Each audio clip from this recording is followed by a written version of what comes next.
Good evening, and welcome to all. This Poquoson City Council work session is called to order. Very pleased to have with us tonight our school board members.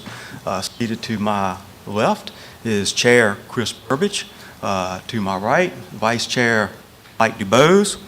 School board members, Ms. Kristen Jones, Ms. Caitlin Orsborn, Mr. Chris Maxwell, and Mr. Andrew Dowd. So thank you all for being here. We have two topics on our agenda tonight during the work session. The first is a joint school board and city council budget discussion, followed by a city council budget discussion.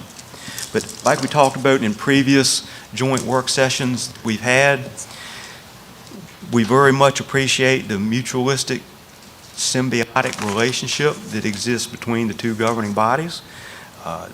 This relationship is vital to the long-term viability and sustainability of the independent city of Poquoson. And in the role that I currently occupy, that is my number one priority, above and beyond all else. If we thrive, we do it together.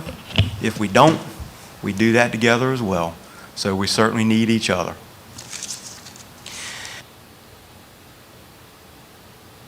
Combine my past role as a school board member and my present role as a council member, this is my 15th budget. Without a doubt, this one is more difficult than any other that I've encountered.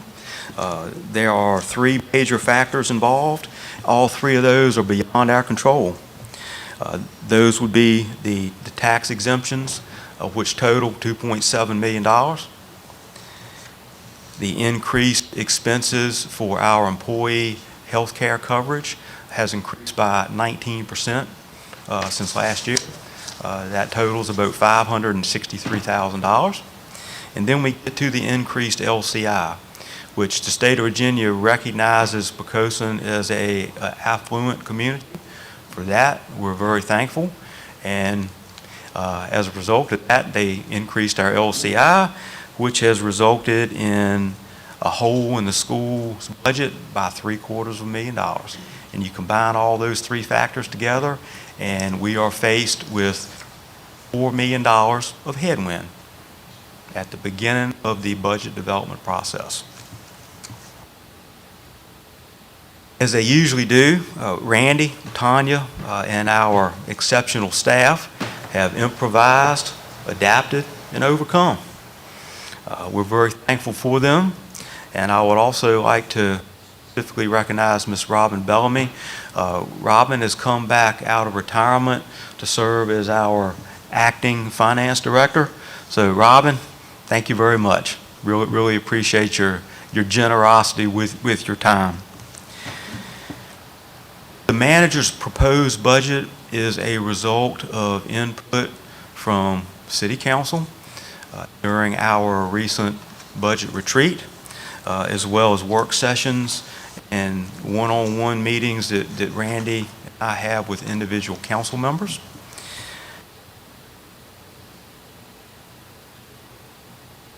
As y'all would remember, last year we prioritized the compensation pay plan for the school system. We were able to provide an additional $600,000 combined with the state contributions so that the compensation plan could be implemented. We're very thankful to have been able to do that, and from what I can understand, it's had a very positive impact. So that's what we're here to do as best we can. In light of that, this year we need to look after compensation of our city employees. The positions that we hold as council members, it is of the highest priority to take care of the employees that come to work every day and support the exceptional standards that we've become accustomed to, appreciate, and have come to expect. And the trick for us is to do that while also providing proper support to our school division. Manager's proposed budget does just that. Thank you to Randy and staff for y'all's contributions. And I wanted to open this joint work session by providing some context. So I've done that, and I'll turn it over to Chair Burbidge for his comments. Thank you, Mayor Hux. Yes, sir. Ms. Bunting, Yes, you may. Thank you. Oh, I don't think oh, there we go. We're good, we're good. I can just talk loud. They can hear me back there. Okay. For the citizens of Poquoson, I just wanted to give a opening remark from the school board. Good evening, Mayor, members of City Council, and our city manager. On behalf of the Poquoson City School Board, I want to thank you for the opportunity to come together for this annual joint budget work session. We value this time to collaborate, discuss priorities, and continue strengthening the partnership that supports both our schools and our community. I would like to extend our appreciation to each of you for your continued support and commitment to the students and families of Poquoson. Your investment in our schools is an investment in the future of our city, and we are grateful for that shared vision. Please allow me to offer the superintendent's apologies for not being with us this evening due to a prior commitment. He is attending the Virginia Superintendent's Conference in Roanoke, Virginia.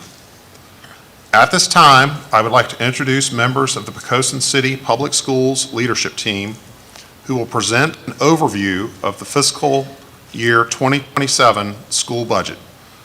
Joining us are Assistant Superintendent of Instruction, Ms. Ashley Ide, Assistant Superintendent of Operations, Mr. Andrew Roberts, former Chief Financial Officer, Ms.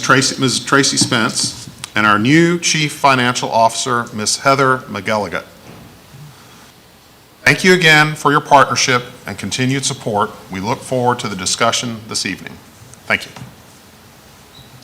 Thank you, Chair Burbidge. And with that, we will open the floor to discussion by council members and school board members. So please feel free to chime in.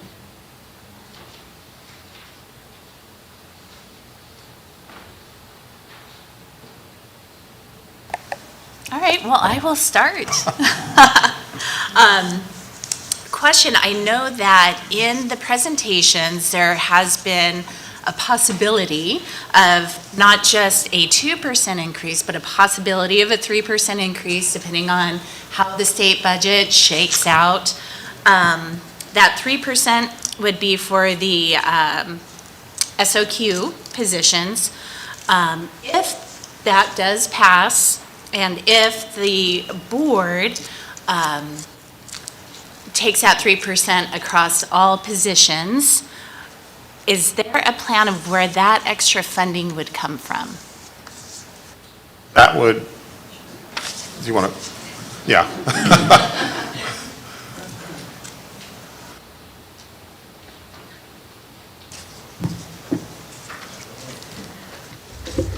Thank you for that question. Currently, right now, we had a presentation, but you have it there at your seats, where we had, as you said, had budgeted 2%. And that's also, in addition to funding our compensation increases, was also funding our additional instructional cost due to lapsed grant funding opportunities, as well as our maintenance and operation due to increased contract costs, trying to keep our schools and facilities in operational order. So if we're waiting to see basically what's going to be done here at the city council level. And then we're going to go back and determine at that time with this team and the superintendent to see where the cuts could come from. Of course, we have to balance the needs of our staff, as well as all the support services we have for our students, as well as in our maintenance area. So that would be a time in which all the parties will come to the table in the departments and start addressing what can be cut. Some things are contract-based. So with our joint operational agency agreement with New Horizons, some things we can't really control because they're already set, similar to any type of MOUs the city council may have. So some things we could we want to make sure that in no way do we hinder the ability of the staff to provide an excellent education for the students and be able to sustain the high performance which Poquoson City Public Schools is known for. And am I thinking right, and I might have the wrong number in my head whatsoever, but if there is the additional 1% to make it to the 3, would that be, you would need to find, is it about 216,000? And that's right, but the Okay. state will fund half of that, so it's the other half. But like I said, we've not, we know what's in your current budget document. What's going on over it? We don't know what's going to be in your approved budget document. So right now, we have found the 50 that we knew there was a gap.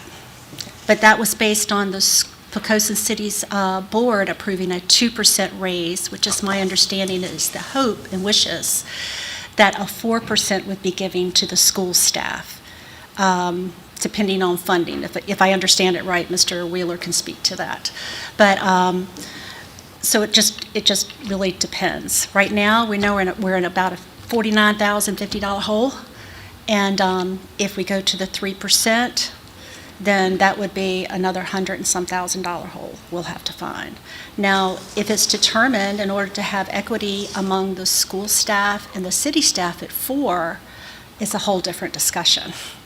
So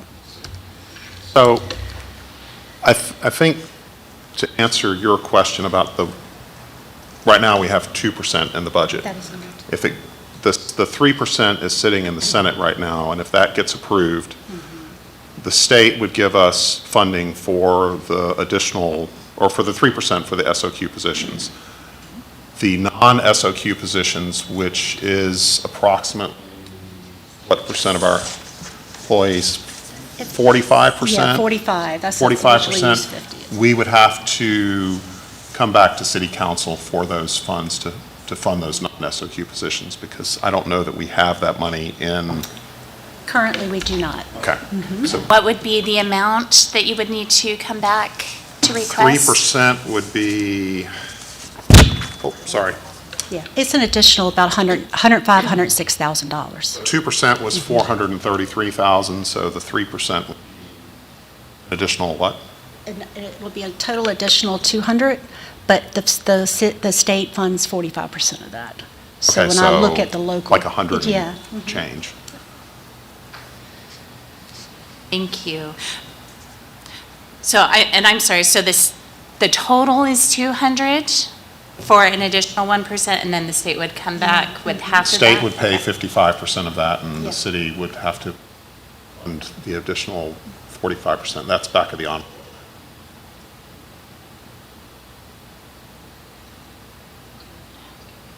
Thank you. That's it? Oh, I have more, but I was Okay. going to give you a chance. Thank you, thank you. Yes, I have one, and you brought up the first one. Back in March of last year, Ms. Spence, you gave us a thing that talked about the 55% comes from the state, 45 comes from local, but you left out the federal, which, based on the numbers I pulled out for the projection FY '27, based on the numbers you'd asked for, it's like 41% local, 55% state, and 3% federal. Is that right? The federal was left off on purpose because federal grants will fund the federal increase. So the amount that you're being provided for the 206,000, or it's over a little over 200 for each 1%, that is just for non-federal grant employees. Does that answer your question? Well, it kind of answers the question, but it leaves out the fact that we're going to get about $1 million from the feds, which goes into the money that you're asking for to keep the school running for another year. Matter of fact, it's in every year. It's in the front of your nice book. Talks about it, it's right there, local, state, and then federal, but it's never mentioned in the presentations. And I'm curious as to why it's never mentioned in the presentations. That's one of the questions. Are you asking in relation to personnel expenditures or just in general? So I want to make sure I direct you and I answer the question that you're asking me. It's there, but it's never mentioned in On presentation. the budget, so page 1, under section 2, the total local funds, total state funds, and total federal funds? Right. Ms. Okay. Spence, why don't you explain where the federal funds go? Yeah, Since they're- that's, okay, yes. A lot of those So are the federal, earmarked. yeah, the federal funds, as far as the revenue source, is correct. It's just in the area that you just pointed to. But if you go to the back where it says under grants, that's where it begins with all the grant funding. So when we go through those in the 2006, 2027, we have $179,000 that's coming from Title I, $185,000 for the National School Food Service. Carl Perkins is at $23,000. Title II is $41,000. Title IV is $11,000. The Title VI-B is our largest program at $448,000, which is primarily for salaries and benefits. Title I is primarily for salaries and benefits. Title II is primarily for salaries and benefits. So when personnel increases occur in those grants, they have to fund the grants. And then the last one is our K through 5 literacy. It was a multi-year grant, and in 26-27, we only have $30,000. The federal funds were reviewed last year during the tariff discussion that they had nationwide, and also not only the tariffs, but it was the the United States Department of Education, there was some issue whether or not what was going to happen with all the federal monies. So at that time, it was shared with the city how much we had tied up in federal money and how much was personnel related. I'll explain the title grants, Yeah. what they do. So I'd like to explain what the title grants do. That might be helpful for you. Title I goes to serving students in certain economic subgroups who might fall below the poverty level. So we are required in that Title I grant to spend money focusing on students who are not achieving and who might fall in those subgroups. So the federal government tells us how we have to spend those monies. In Title II, that is related to professional learning. Again, we have to spend those monies in that category. Title IV is for the well-rounded child. That's about a $10,000 grant. It's very minimal. Again, they tell us exactly where we have to spend that money. It could be related to health, safety, wellness. It could be, for example, it's kind of a catch-all in a sense that our other programs don't do. We used it this year to support our new STEAM classroom at the primary to buy supplies for that classroom that we did not have otherwise.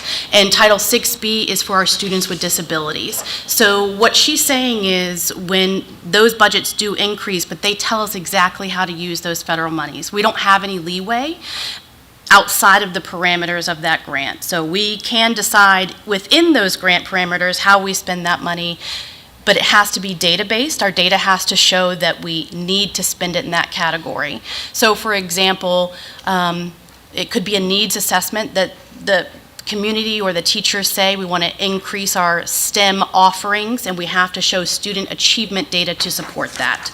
And we cannot spend outside of the rules of that grant.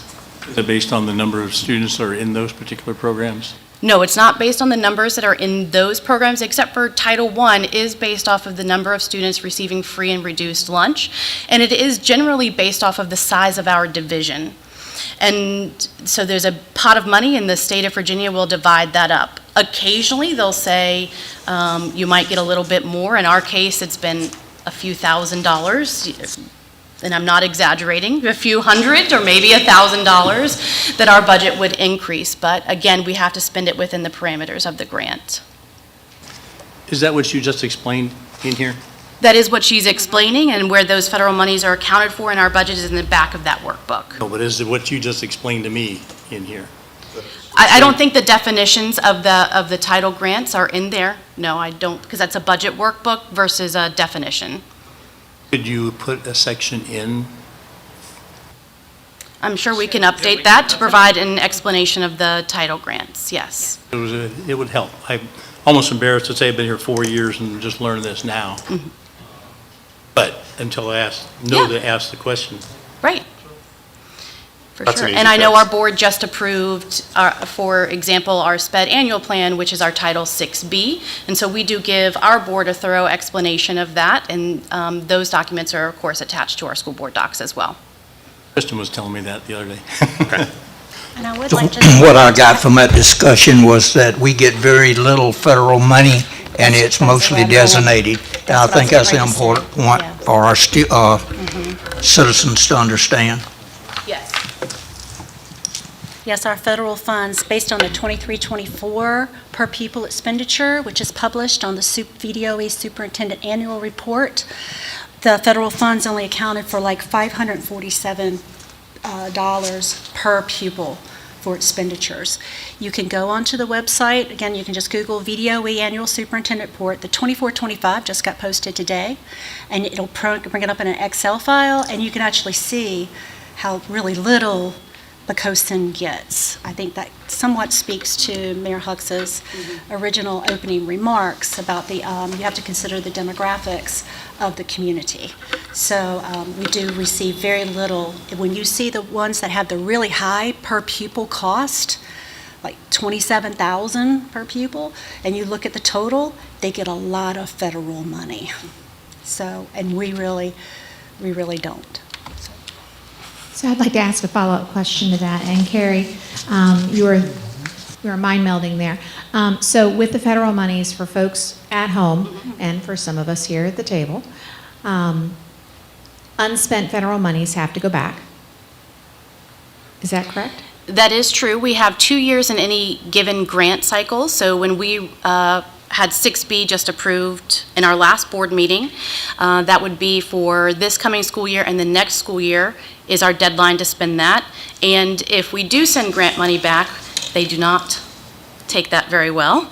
And so that could affect what we are allotted. So we very much work very hard to spend down every penny of that money. And so the corollary question to that is, do you budget money from the rest of your budget for these for the programs that you're designated to spend? Do you understand what I'm asking? Yes, and we're always mindful of supplanting versus supplementing, though. So we have to look at the rules and what we have budgeted and how we can allocate and then spend money. So that's always a player in our mind. If it's something that we should be providing anyways, we cannot use a federal grant to do that. For example, textbooks. We need to provide textbooks. I cannot use the federal grant money to buy our high-quality instructional materials, HMH, that was required by VLA because we were required to do that. That would be supplanting. So I have to find ways where it is also just supplementing. And that takes a lot of needs assessment, support, creativity. The federal grants are asking us to push beyond our regular budget to provide extra, if you will. So to take Carrie's question back to Keith's question, when you add the definitions, it would be uber helpful to have like asterisks by those categories that are non-negotiable funds. You understand what I'm saying? Because then that would help us know, look, this is a bucket, y'all, we can't even talk about it afterwards. We can't, yes. See what I'm saying? Absolutely. So that would be awesome. Thanks.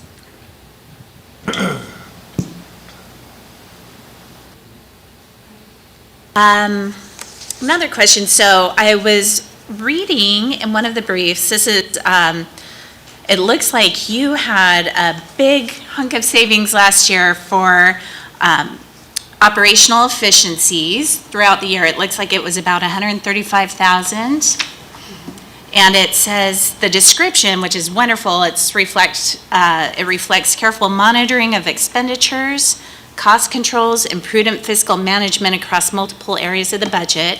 But then it says that those are one-time operational efficiencies.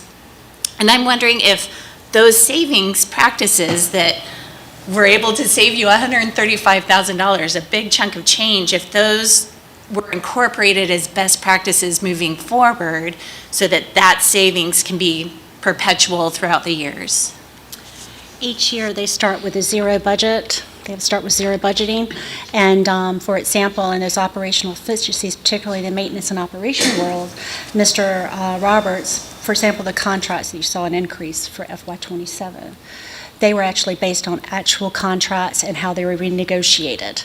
So the other operational efficiencies, if it's in, usually materials and supplies are just one of those things that fluctuates. But we do look at bundling purchases whenever we can in order to save on shipping and things of that nature.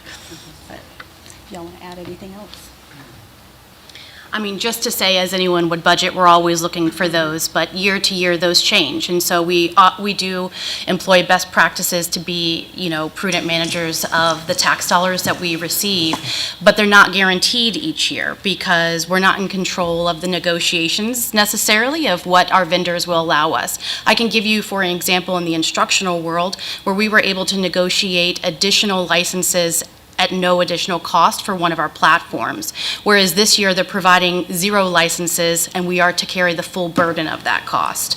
So we would always do our best, we always use the card, but we're a small school division and it would be really helpful.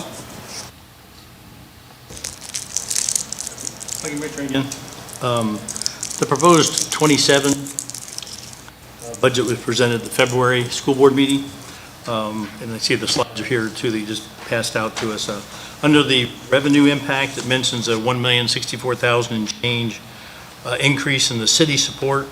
Is that number comparing FY26 budgeted revenue to proposed FY27 revenue? The comparison is based on the FY26 original budget as amended in June of 2025, and it's comparing to FY27's request. And the detail for what was asked to be funded is in the other 3 slides. I think the first one's called personnel, the second one's called maintenance and operations, and the third one is called the Instruction. instruction. There you go, instruction. Okay, so basically it's comparing FY26's guesstimate, FY26-7's guesstimate, because we don't know what the state's going to No. give, therefore the rest. But It's based on, the FY27 is based on the governor's proposed 2% budget. Right. So speaking to the guesstimate Yeah. comment, until we get a final budget that's signed by the governor, that statement is correct. However, we had to present a budget Understand. based on that, so. I just want to make sure that old apples thing.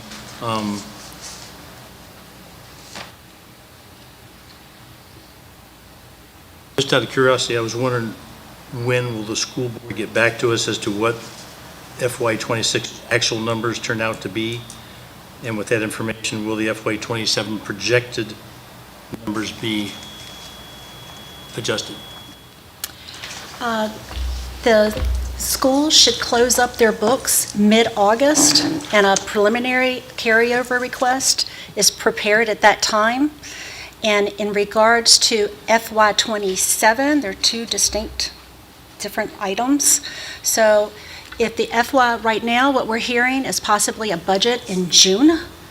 If it is in June, for example, if the governor signs it mid-June, the VDOE staff has approximately 2 weeks to get what we call a CALC tool, which is basically what drives our revenues, what we're going to get. So our school board does not meet in July. So we would have a proposed, an amended FY27 budget presented in August.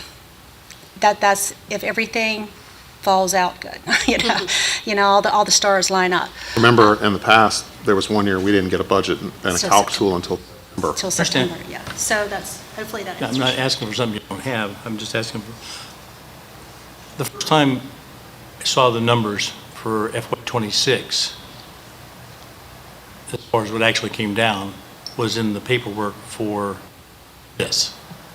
So, I mean, March seemed a little bit long to wait for that kind of information.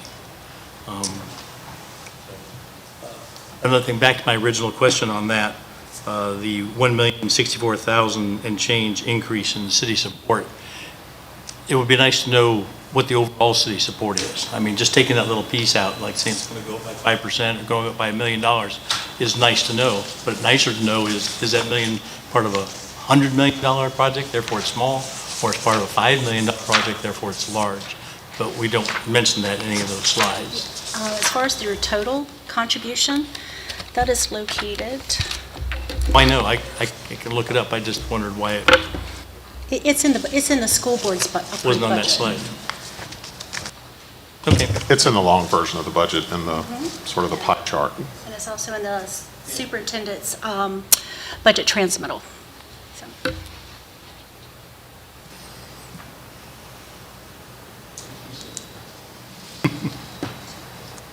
Back to you.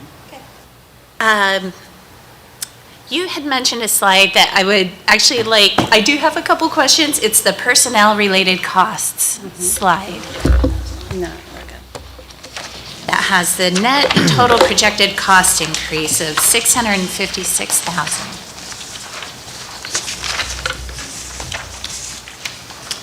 The $656,000, that would be the local portion of the cost. That does not include the state contribution to the cost increase? I guess the additional 2%. That fund- includes the total additional 2%. Including the state? Yes, that is Okay. correct. On that, so there are the increases. In that, so with the net total projected cost increase of the $656,000, in that calculation anywhere, is there an accounting of the VRS rate decrease of 2%? Yes, and the compensation 2% salary increase is shown on that slide as 432. That is the net amount. There was a number of variables that went into the total compensation increase, and I tried to isolate the ones that are really the high dollar ones. So, for example, the raise with benefits for just the general fund, what we call the general fund, not federal grant funded items, was that 432,900, as well as the insurance at 145. Then we had 3 other items added together that netted to approximately $572,000 cost. And what we found, and we talked about this numerous times in our school board meetings, was when, thank goodness, we had the compensation plan implemented, we ended up having a lot of teachers come back in that were tenured teachers that we didn't have before, which attributed to that cost, as well as additional 27 costs identified for grants that had lapsed. One was the DODEA grant. Earlier I mentioned there was only $30,000 for that grant. It started with a couple of $100,000, and a position was funded out of that. We had to absorb that. Now I would like to press pause right here, speaking to like the things like what are we, how we're doing our savings and our planning. We have documents 3 years out as when these type of big grants are falling off the page. So we make sure that we can fund the items that are supplying a budget for things that are proven to work, and also, in your case, essential. Also, we had savings, the VRS savings offset that, of $419,000 for just general fund alone. So speaking to your point, though it's not detailed in the slide, it's taken into consideration in the total. So what we could do in the future, when we have large variances such as VRS rate reductions, they can be separately identified. That would be really Yeah. helpful. So to clarify, the 2% decrease is reflected in the $432,900. And I would like to press pause right here, dealing with VRS. People that are on the hybrid plan, they're not really taking advantage of the voluntary contribution as much. So right now, we have it budgeted very low. As the staff members get a little older, and they start realizing they're not back on the old plan, which was much more favorable for the employees, that they may start doing these voluntary contributions, which I hope they do. I think everybody hopes that your teachers at the age of retirement has something to go to. It's not like it was under Plan 1. So I just want to mention that. If you see that in the future, Ms. McGillicuddy will mention it, that we're seeing people tracking maybe higher, and we have to match that up to a certain percent. So I just want to mention that to you as well. Do you know the dollar value of that 2%? Do you happen to have that? Are you How asking much the savings was for the VRS rate decrease? for the total savings was $419. Now, what it is related to, you got to understand, we're also going from people that were here in FY26, and then they've come and gone, and we have to do it as a flash of time of who we got employed, and that's who we have to fund into the next year. Now, once we have some attrition, and sometimes we'll have some savings there, but we budget them at a lower, I think it's bachelor's 5 is how we're budgeting it, but sometimes that can flip. So what I'm hearing, let me know if I'm hearing this right. So the savings was about $419,000. So if we didn't have that savings, that would be added to the $432,000. So the 2% salary increase would be $850,000 Right. approximately. But I would make a note here, Ms. Ide did a very great job of going back and saving another $85,000. We were really speaking to how we challenged how we do business. So, and she found $85,000 in savings in trying to move classes within the different schools. So that was another additional $85,000 of savings. But that's done. That's one and done now. We feel pretty situational. It's situational, yeah. So we feel like we've identified those one and dones. So. Okay, back to me. Our city treasurer does a great job of snapshot about every quarter, talks about where the money is paying to the school system in order to keep things running. And it talks about this here, the budgeted amount, and then also prior year unspent money that was reappropriated. As you understand, spent budgeted money that's often reappropriated to cover other school expenses like in the CIP. Is it possible for that kind of money to be returned to the city? Mr. Wheeler could also speak to this. In the state of Virginia, it falls out that whatever's left, we have to, it is the city's money. We actually book the payable on the books of the school, and then the schools come to city council and request here's how we'd like to spend the carryover. At that time, the council can say yay or nay. Okay. Thank you.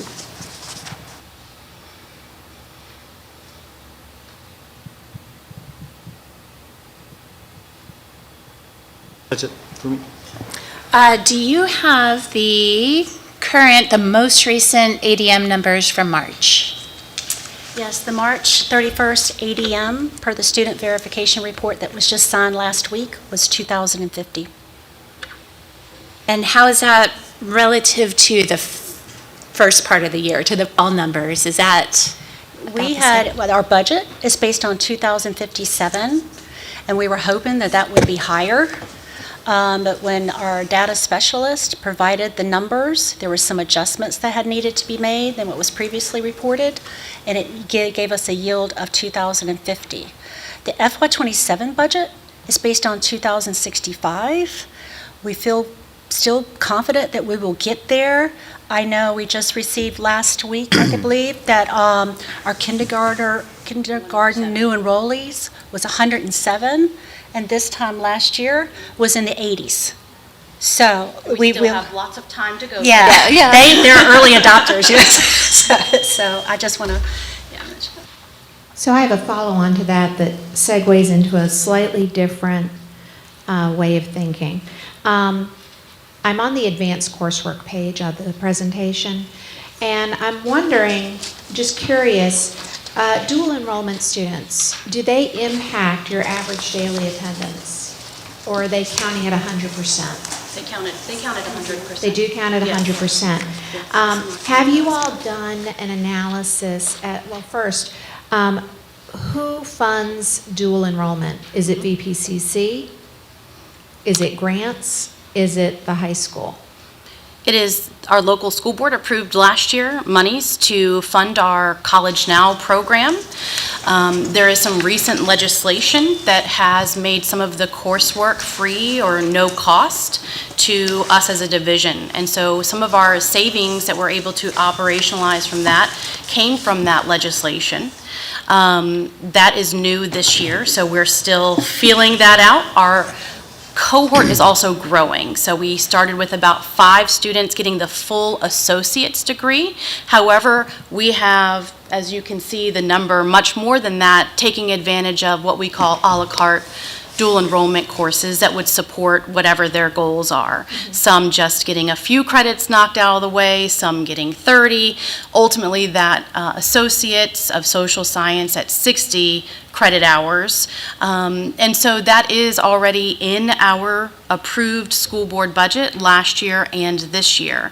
We cover that at no cost to our students when that legislation doesn't cover that. So there are specifications in that legislation that at no cost is for the passport and the UCGS, which is a Uniform Certificate of General Studies. That legislation does not cover a full associate's degree. So anything beyond those courses, and I would be happy to provide a handout for that. I did not bring one tonight specific to what classes are in Passport, UCGS, and the associates. We have to cover those costs. If we have an instructor on campus at our high school, we're already covering those costs. For example, Mr. Bailey at the high school teaches all of the dual enrollment English classes. He is a saint for that. There's a lot of writing. It's very writing intensive, and so that is already covered in a salary that we provide.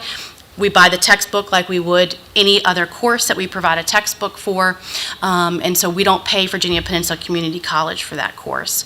Where we do have to pay is if we have to send that student on campus because it's not available here. So it could be free at no cost if it's offered virtually, provided by a Virginia Peninsula facilitator, or one of our own staff members. And again, under that Passport UCGS model. When we have to send students on campus for anything beyond that, we do have tuition for, and transportation cost and textbook cost. But our school board has committed that we cover that at no cost to ensure that everyone has access to that opportunity, irregardless of what maybe their family can provide. And I remember that vote last year and being part of the conversation, I was for it. You know, one of the growing trends in the world is, or in our nation, is that students want that dual enrollment credit. Yes. My daughter graduated with 21 hours already done. Yes. And that was wonderful. It wasn't an associate's degree, but she did the a la carte and studied what she wanted to study, plus other courses that she took during the summer that the school wouldn't allow her to take. She's like, I'm Right. taking them. Yeah.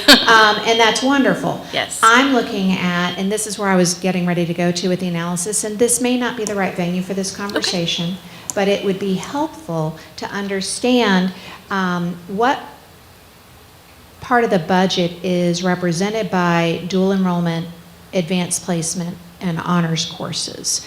And I see, because we have significantly more students who are involved in honors and advanced placement. And again, I'm thinking about future trends and what our students and their families want for them. You get dual enrollment credit, that credit's yours. You take an advanced placement class, you may or may not pass the test, and you have to pay for the test. Correct.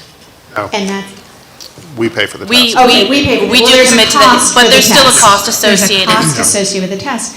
And honors enrollment, these look good for your more advanced schools, but dual enrollment is the trend that people are looking at, and I'm wondering why we only have 236 in this past year, when my daughter probably represented a large chunk of that, her junior and senior year, just herself.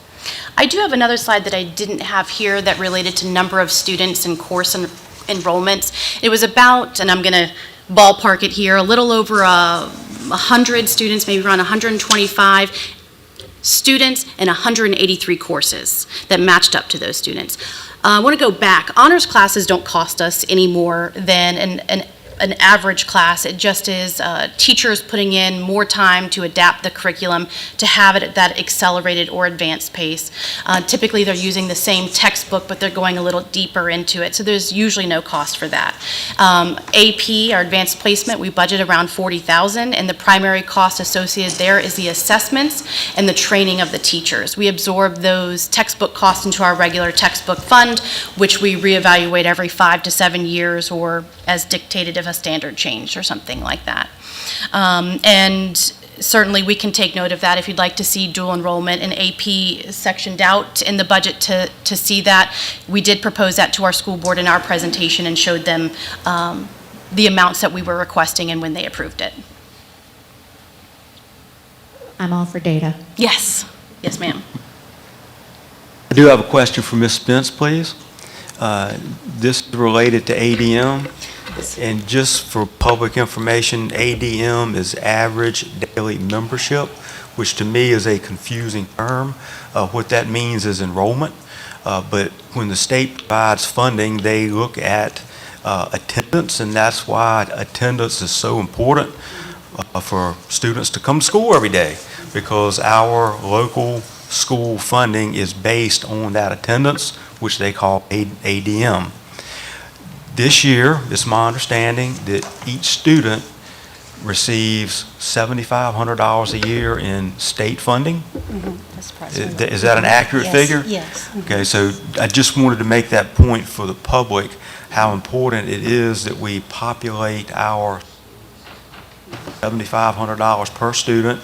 And going back to my school board days I remember in 2016, I believe it was, and please forgive me if I'm not spot on with all these figures, but our enrollment peaked in 2006 at about 2,602 students, thereabout. Since then, well, between then, 2006 and 2016, my last year on the school board, we had dropped from that figure to in the low 2000s, and nobody would have thought, myself included, that 10 years later we would still be in the 2000s. So our school system has not grown to the extent that we had hoped for in that amount of time, but we're optimistic based on that, especially with the new students enrolling in the kindergarten class. I know that's a very accurate measure to where we are headed. But doing the math on that overall, if we could get those 600 students back times $7,500 per student, think where we would be. And I know when we were at peak enrollment, we were well below physical capacity. So we got room for a lot of students. Of course, we would need more faculty and staff, but from our physical status, we have plenty of room for improved enrollment. So thank you for the clarification. I also want to mention one thing that really affects the city of Poquoson is the LCI, as you referred to at the beginning. And one of the items is what they call the true value of real estate as reported by the city to the state. And I asked for clarification from Ed Lanza, who's part of our budget department, for when you calculate the true value, does it consider property that you do not receive real estate revenue for? And he says it does the whole thing. That's what killed the city of Poquoson. If you look at how the LCI was calculated 2 years ago and here, true value just went up. But as you just mentioned, you're not getting the money for that. And I know there's been a lot of things in the legislature about that, but definitely reach out to all your constituents to really, because it's really in their pocket. Because though it's a great item that we provide, I definitely don't want to do that. But I really think it's unfair for a locality to do that burden, especially a small locality like here. But anyway, that's just that's what killed that LCI. Yes, ma'am. Thank you for your insight on that. And one good thing is the LCI, at least next year, it'll be a known figure. Yeah. I mean, we have so many other uncertainties, especially with the state budget, which is not yet approved, as we discussed earlier. at least next year, even though it's not a favorable number for us, at least we'll know what the LCI is next year. So that's a known figure. We're optimistic, cautiously, that maybe year after next, it'll reverse. I know it fluctuates over the years, but we can be hopeful for that. Also, Superintendent Tillett had shared with the manager and I earlier that during the current school year, the Poquoson school system is one of 7 in the state, I believe, that actually grew.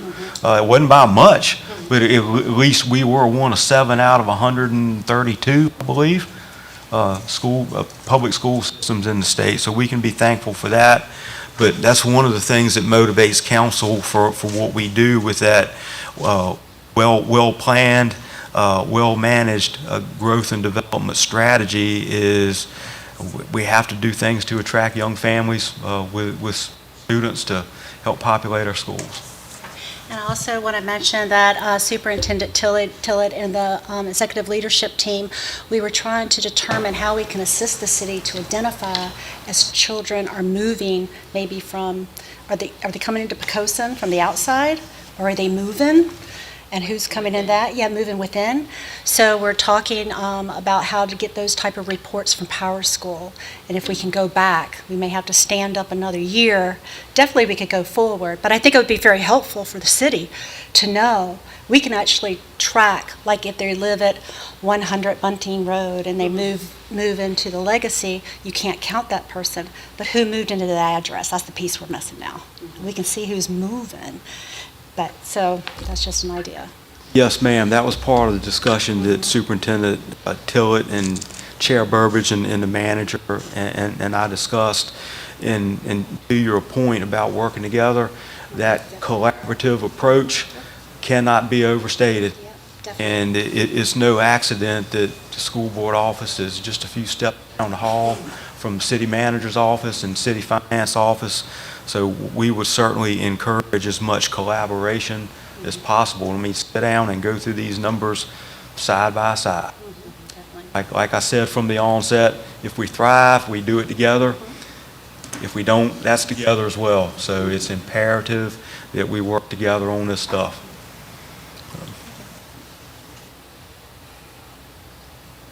I do have another question. I believe it was the last school board meeting, and there was an approval of, the state contributed towards a $1,500 bonus for full-time, I think half that for half-time, and then, again, the school board made that across the board, and that was $270-ish thousand. And in that presentation, there was a statement that the schools do have enough carryover funds to cover that. Do you have an update on the projected carryover funds for this year? You want to go ahead? Yeah. We do not at this time. We are still working on end-of-year numbers. So as Ms. Spence said, we work toward the end of the school year, and then it's August typically before we have those type of numbers. So we are still working through all of that in order to get you a solid number. But you know that you have at least the $270,000 to cover? Yes, for end of year, yes, but we Okay. do not have an estimate for carryover. Okay, thank you. Okay. Talking about the ADM got me curious. Is that something like that you do over an average, like every week? How many students are in the classroom? Or is that like a one spot check one day of the month or something like that? They provide it monthly now. We've started monthly beginning in November, December, and now she's got her calculations fine-tuned, so when we run into March 31st, we'll know what it is. Like, for example, we were waiting for that final number. We thought we knew what it was, and now we literally just got it, I think, signed off last week. So, but now it's actually, we don't start getting it until like October, November, because the schools are still settling down about who's coming and who's going as far as getting all the data correct. But we really should have that on around November, December each month. And that's very helpful for us because it's been the history to retain 25% of materials and supplies from the schools, but they need that to operate, so Right. we'll be able to make more informed decisions and also keep our funding partners apprised of what's going on. And if it's going up, that's another discussion to have with our funding partners, if our ADM's going up. Ms. Spence, just as a point of clarification, we run ADMs on a consistent basis, but it's pulled once That's right. for funding. In October. And it's not an average, it's pulled once. Yeah, it's the March 31st count. They'll do their first one in the fall, but we don't know until we sign that. It goes mid-April when that thing is signed. But we will have an idea, and I think that's what we're really trying to operate off here, to get some more numbers up front earlier.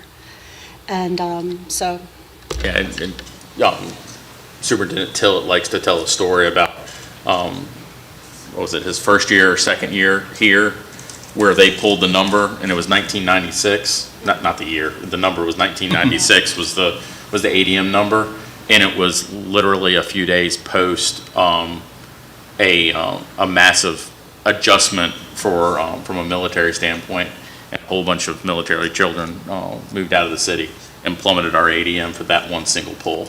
So, and speaking to that, just what has happened in the last 12 months at our federal installations, we were watching that really heavy because we get another federal funding called Impact Aid, which we really depend on, because that's less local money.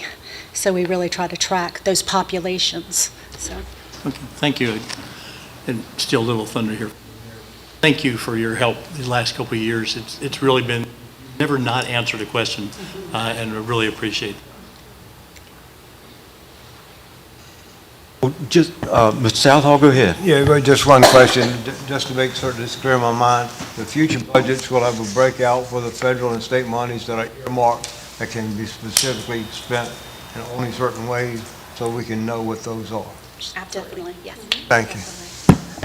Concerning the federal Thank you. money, excuse me, Mr. Southall, concerning the federal money, at one time, the percentage was about 4 to 5%. Is that still accurate? It is, I'm going to have to look, it's in your document, let me look real quick, I don't have it is, I'll say roughly, because only 1 million out of a $33 million budget. So it's a pretty small It's percentage. small. Mhm. And that's just the point I wanted to share with the Yeah. public is the federal support for the schools is pretty minor. From a perspective of time management, we're getting close to the end of the hour. If need be, we can start the regular session and we can continue this joint work session if there's a need for it. The school board members, council members, Mr. Mayor, that's all my questions. okay, thank you. Ms. I Freeman? just have one comment. Yes, sir. Way back, and this is no exaggeration, I was on the school board last century, and we used to sit with council, and they would harass us if, do we really need 5 gallons of paint for that wall, or can we thin it and make it 4? And I'm so happy that we moved to a much higher level of Yes, sir. discussion. Absolutely. Are there any other comments or questions, school board members, council members? Appreciate it. With that, I would like to make a closing comment if I could. And this goes back to January 4th of 2025. It was prior to the first council meeting of the present term that we're in. Council held our first ever strategic plan and retreat. One of the strategic initiatives that came out of that, and staff did a great job, by the way, assisting with that, but that strategic initiative is as follows. Commit to enhancing public employee compensation through targeted efforts in the annual budgeted process. We're in the midst of doing that, but I just wanted to clarify when we say commit to enhancing public employee compensation, that's not just city employees, that's city and school employees. So that was worded like that intentionally. In recognizing that the council does not dictate to the school board precisely how to invest the money that we provide, considering the emphasis that we're putting on compensation this year. The extra $1,017,000 that's provided for the school system in the manager's budget. We hope, but ultimately it'll be y'all's decision, but we had hoped that some money from that $1,017,000 could be funneled into compensation increases to help supplement that 2% that's in the adopted budget for the school system. So that's our hope, recognizing that ultimately it's y'all's decision to do that. So that's all I have. Thank you very much for that. Thank you very much. Any closing comments? Very well. Thank you all so much for being here and for your contribution. And with that, we will adjourn the joint work session. And in just a minute, we'll call to order the regular session. So thanks again.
Good evening, and welcome to all.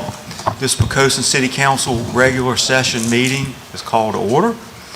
Item B on our agenda is the invocation and pledge of allegiance, which will be led by Councilwoman Jeannie Hubbard. Let's rise. Lord, may we enter tonight's work with humility, wisdom, and steadiness as we consider the needs of our city, our schools, our employees, and our taxpayers. Remind us that every dollar represents someone's labor, sacrifice, and trust. Help us weigh competing needs with fairness, speak with respect, listen with care, and make decisions that serve not only the present moment, but the long-term good of our neighbors. Of the United States of America and to the republic for which it stands, one nation, under God, indivisible, with liberty and justice for all.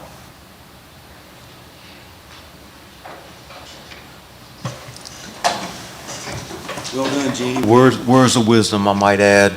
And I'll also clarify that the council will resume the budget discussion after we complete the one topic under new business.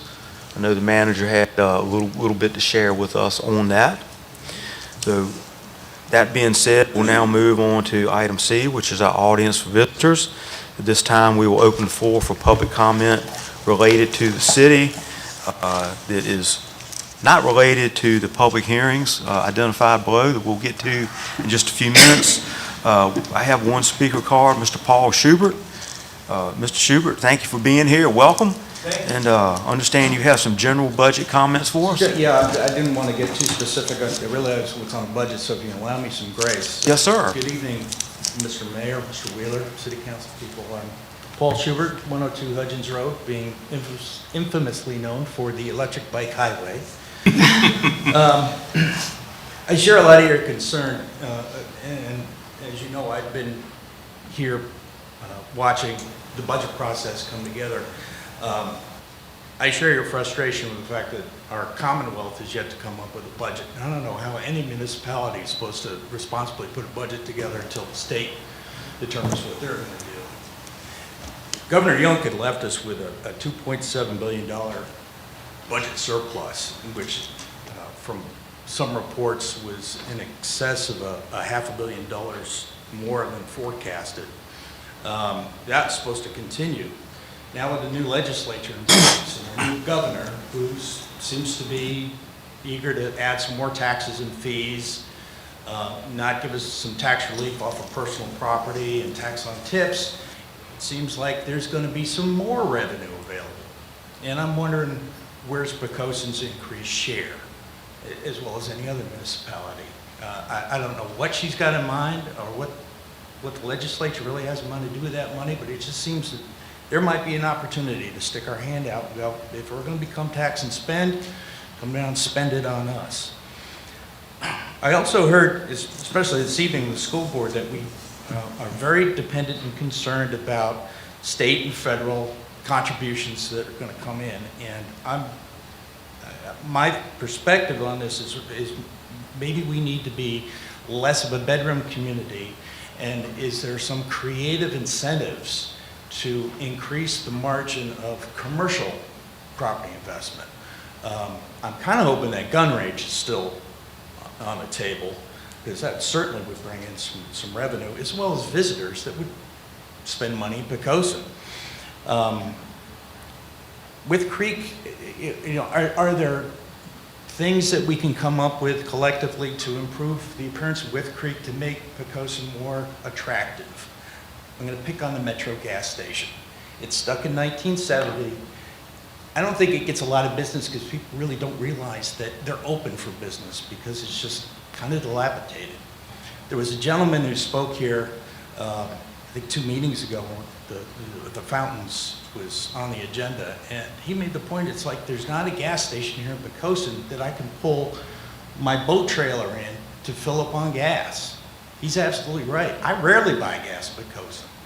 I go over to Walmart or somewhere else where it's a little bit cheaper and more readily available.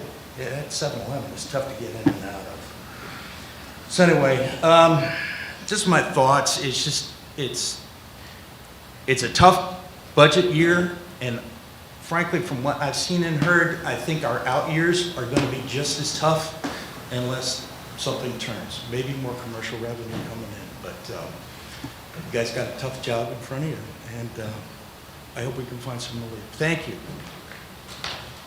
Paul, thank you for being here regularly and paying attention to the government. We appreciate your comments and support. Very insightful, Mr. Schubert. Thank you very much. Appreciate that. Do we have any other speakers tonight? Very well. We will close the floor for the audience for visitors and move on to item D, approval of the minutes of the regular work session from April 13th, 2026. Do we have a motion and a second? So moved, Mr. Mayor. Second. Thank you. Questions, comments? Christie, call for vote, please. Vice Mayor Bunting? Aye. Councilman Fye? I wasn't here, but I did watch it on TV. Aye. Councilman Southall? Aye. Councilman Freeman? Aye. Councilwoman Hubbard? Aye. Councilwoman Emmett? Aye. Mayor Hubbs? Aye. Mr. Mayor, the motion carried by a vote of 7-0. Thank you, Christie. Do we have a motion and a second to approve the minutes from the special session from April 20th, 2026? So moved, Mr. Mayor. Second. Thank you. Questions or comments? Christie? Councilman Freeman? Aye. Councilwoman Emmett? Aye. Councilman Southall? Aye. Councilman Fye? Aye. Councilwoman Hubbard? Aye. Vice Mayor Bunting? Aye. Mayor Hubbs? Aye. Mr. Mayor, the motion carried by a vote of 7-0. Thank you, Christie. Item E is a public hearing. We have 3 separate topics under the public hearing. We will open each topic separately and then close after we offer an opportunity for public comment. The first topic is for proposed fiscal year 2027 real estate property tax rate. This is a first reading. There are no actions required by council tonight. So with that, we will open the public hearing and open the floor for public comment related to this particular topic.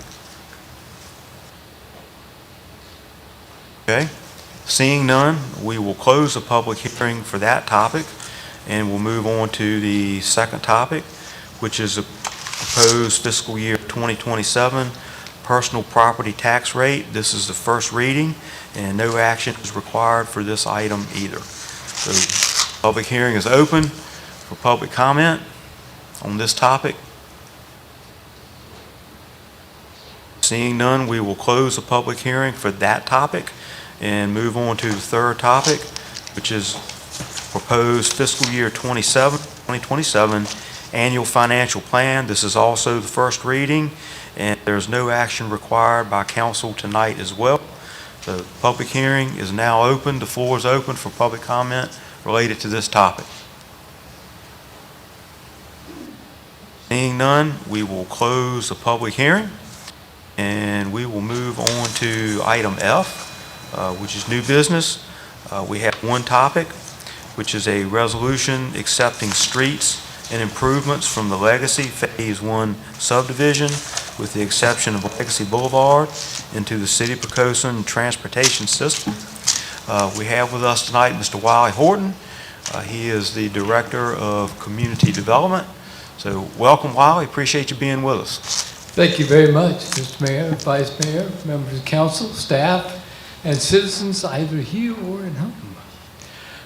This is a consideration for a resolution that will accept the streets and subdivision improvements from Legacy 1, Phase 1. This includes several roads, Big Woods Drive, Waterman's Way, Poquoson Path, I guess I should say, properly pronounced. Seagull Catch. You'll note on the little illustration that the Big Woods Drive is in a fire lane, and the other 2 roads will have further extension to Phase 2 and Phase 3. And in fact, Seagull Catch is already pretty much there, but that'll be later. We got a bond of warranty bond of $244,963, which will be adequate to cover the cost of the roads in Phase 1. It is for a 2-year period of time, and should be sufficient to cover the cost of any repairs. Legacy Boulevard is not included because it is still being utilized for Phase 2 and Phase 3. Still there's still a lot of activity, particularly in Phase 3, going on. So the idea was to, in order to ensure that that street is well taken care of at the end of, when the time comes for warranty bond for Phase 2 and 3, it will be wrapped up with that. We did increase the bond amount for Phases 2 and 3 by $30,000, which brings us to about $1.342 million, I believe, for warranty bond for Phase 2 and Phase 3, which we're not there yet, but that's what we're looking at for that time. I think any questions you might have? Hey, Wally, I don't have no idea what the streets are in Phase 1. I ride through there regularly. I have relatives that live there, and there's a number of streets there that are not finished. All the streets that we are approving tonight are completely finished to meet state standards. They are completely finished. They meet state standards. They have a cover of blacktop. The warranty bond is that, if anything should go wrong with them in the next 2 years, we have the money by which to have them repaired. But that does not include Legacy Boulevard where the trucks are running up and down all the time. Right. Okay. Correct. We'll deal with that later. So, Bud, I did drive through it this weekend again, just to, know what I was looking at, because I go through there periodically as well, and I think it's really, really neat to watch this happen, despite where everyone's from. I was a kid who used to crawl through houses, right? Until they told you can't be in there. The house is being built. What? Did I say that out loud? And yeah, there are some roads that don't have that final layer of blacktop on them, but they are outside. That's up and beyond, off to the right and back around, and the area where they still have houses and development. Every single road that is listed is in good shape. So that's a map of Phase 1 there, those over that way? That is Phase 1. That is Phase 1, okay. Yes, and I attempted to label the streets, and of course you can see the dead ends for Poquoson, Seagull Catch, and Big Woods Drive.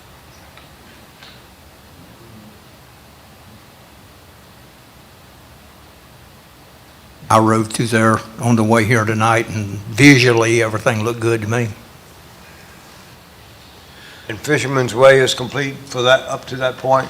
Yes, sir. Yes, sir, it is. In fact, we, staff, we walked it with the engineer, the director of public works, and myself to make sure that everything was done according to specs. I drove through there not too long ago, about 3 days ago, and where it makes that little S turn in there, that part was definitely not complete. The S turn. Yeah, there's still some Yeah. stuff beyond there Yeah. that's in need of further repair. Any other questions That's for it. Wally? Wally, thank you very much. All right, you're welcome. Appreciate you being with us.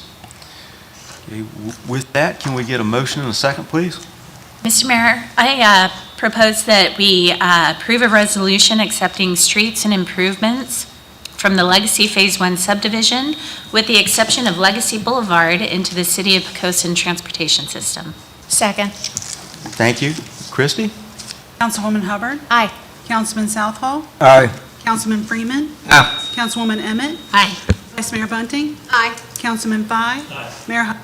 Aye. Mr. Mayor, the motion carried by a vote of 7-0. Thanks, Christie. All right, at this time, we'll continue on with the council discussion on the proposed budget for fiscal year '27. And I'll turn it over to City Manager Randy Wheeler for some comments. Thank you, Mr. Mayor, members of council. Just a brief item from staff tonight. As council will recall, at this work session each year, we typically bring you up to date on what we call the add-delete list. Sometimes there are things that happen late that require us to amend the budget. up or down, and it can be revenue or expense. In this particular case, I'll review those in a second. The most important single element is the fact that we still don't have a state budget, as several people, including most recently Mr. Schubert, pointed out. We hear that there might be one in June. That assumes that actually happens, but then there's a whole process where it goes to the governor. If the two houses come together in June, that doesn't necessarily mean we get a actionable state budget, right on its heels. But just a reminder, this is the city's general fund budget. This is the $41 million, $41.5 million budget. Approximately, you'll see by the pie chart sort of where we get the bulk of our monies, our general property taxes, which is state, as well as personal property taxes. Reminder, this is how our expenditures are allocated in the general fund. The orange one is education, and the green one is public safety. And if you squint real hard at the top, you'll see that in addition to the monies from the orange is the debt service related, which is accounted for separately for the school project. So you can see that the relative size of that orange, being education, is actually even a little bigger than the orange by itself. As I stated, we go through the budget continuously. One last time, look, each month gives us less of a working guesstimate for the future because we have one more month of actuals to look at trends. We've seen improvement. I'm looking at the left-hand side here. Improvement in our revenue estimates in personal property and sales tax collectively for $161,000. On the right-hand side, working in no particular order back, my recommendation for you to consider with that money is 1 additional % for a cost of living adjustment for city employees. Mayor spoke to that at the beginning of his budget comments with the school board. The competitive pressures that we have in our region are doing nothing but be exacerbated, so that is my recommendation. Beyond that, we're all aware, we recently received correspondence from Newport News Water Works of a rate increase that we can expect. We are, like everyone else, concerned about the price of gas and diesel fuel these days, so suggesting that further increase our gas line items to support our fleet. And last, as council may recall, in most years we have a small contingency reserve, which is really a problem-solving allocation of money that is discretion of the manager. It's ranged from $20,000, $30,000 to maybe $50,000 over my 17 years. It's currently at zero in the current year and currently in the proposed budget too. So you'll see on the right-hand side, staff's recommendation, including my recommendation, on how to allocate that $161,000. In the interest of transparency, should the city council decide that it wished to instead reduce the 1 cent tax increase that is in the recommended budget, you could use some or all of that $100,000 as the beginning of the down payment of $149,500 necessary to make that math work. And just a reminder to the public, we have scheduled our budget adoption for the regular meeting in May. Council does have flexibility both before that meeting to have additional work sessions or special meetings. And then if for any reason on the 11th of May, council is not prepared to adopt a budget, you have about 10 days or so under city charter beyond that to hold additional meetings as may be required. Reminder for the public, copies of the budget are available online in the city manager's office, in the finance office, and also at the public library. Thank you, There we Randy. Well done, much appreciated. Council members, any questions or comments for Randy? Does the sales tax include meals tax? Is that all part of that? It's separate. Oh, is it?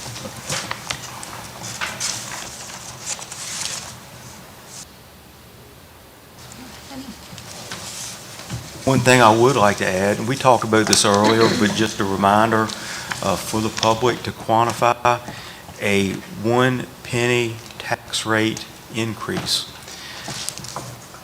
with regard to the fact that our average home value in Poquoson is $450,000.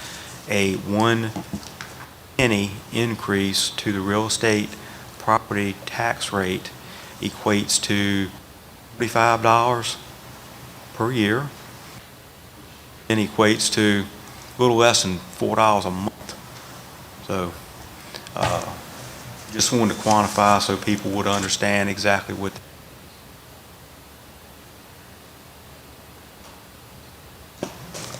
That $45 is in addition to what we already pay, and I wanted to point that out. Yes, sir. That is correct. Thank you.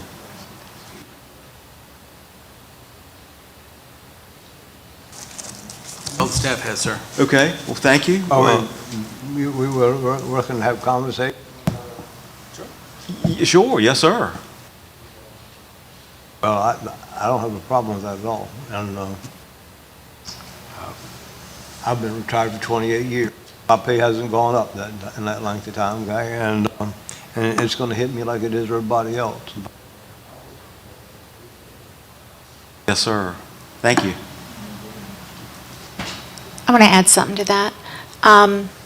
When you look at our neighbors, and by that I mean our local neighbors, the folks that when our city employees are looking for employment, they're looking at those green pastures, potentially. My concern is that we're not able to retain the talent that we've taken time to cultivate and raise up when people come here for their early careers, because it's a place where you can go for early career. And then when they get that experience, they take that value somewhere else because they have needs. They have needs. And I think that, we all have to think about that. We know that our school staff historically has been paid much less than other school systems. We took a move last year to improve upon that. And then the other school systems go forth and increase salaries again. So the competition doesn't go away. And we have to prioritize our people. You take care of the people, the rest has got to come.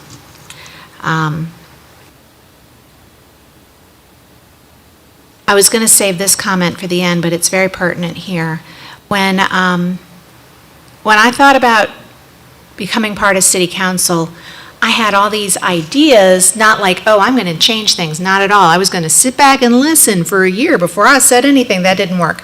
But what I have found is how humbling it is to be on this side and to know the stuff we now know, and to know the decisions that have to be made here, and to answer the questions from our neighbors and our friends and our families as best we can, and to do the research so that we can answer those questions honestly. And we can't, funnel them to the right people who can answer those questions. This is not an easy job.